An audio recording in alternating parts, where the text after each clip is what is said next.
Pemuda asal Tulung Selapan Oki bobol m-banking 2,3 miliar rupiah, untuk beli narkoba dan main judi slot.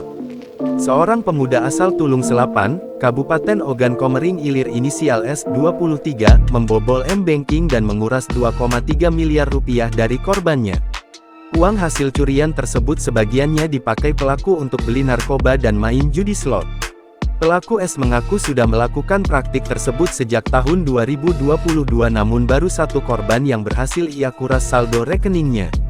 Ia mendapatkan APK tersebut dengan membeli lewat temannya di Facebook seharga Rp500.000. APK dapatnya dibeli Pak.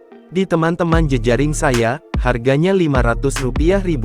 Kalau rekening beli di Facebook harganya Rp250.000 satu rekening, katanya. Uang senilai 2,3 miliar rupiah itu sudah ia titipkan kepada teman-temannya untuk menyimpan uang tersebut. Dan sebagian sudah S habiskan untuk keperluannya. Ada yang saya pakai sendiri untuk kebutuhan sehari-hari, beli narkoba, dan main slot. Sisanya disimpan ke teman saya, ujarnya.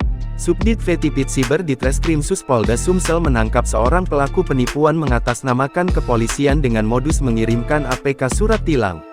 Pelaku inisial S, 23, warga Kelurahan Tulung Selapan Ilir, Kecamatan Tulung Selapan Ilir, Kabupaten Oki.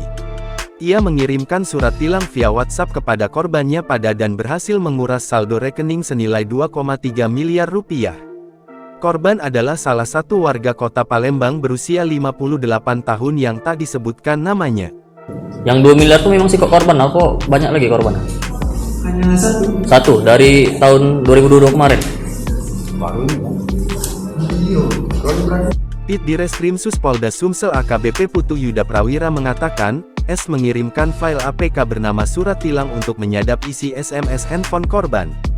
Korban yang tanpa sengaja mengklik link APK tersebut seketika langsung disadap oleh pelaku.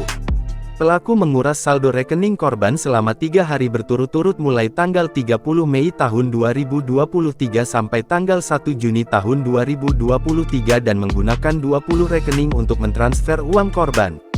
Dengan total transaksi lebih dari 100 kali, pelaku memilih korbannya secara acak yang memiliki nomor angka depan WhatsApp 0811. Dari situ akan mengetahui apakah nomor tersebut memiliki rekening yang nilainya fantastis. Tidak menutup kemungkinan pelaku beraksi dibantu oleh rekan-rekannya namun untuk pengiriman link APK, S melakukannya seorang diri. Polisi menyita sejumlah barang bukti berupa 8 rekening yang digunakan pelaku, 16 dokumen aktivitas login mobile banking rekening korban, 2 buah handphone dan 1 SIM card pelaku. Pelaku dijerat pasal 30 ayat 1 Jo pasal 46 UU ITE nomor 19 tahun 2016 tentang dengan pidana 6 tahun penjara dan denda 600 juta rupiah. Jangan lupa subscribe, share, komen, dan like ya.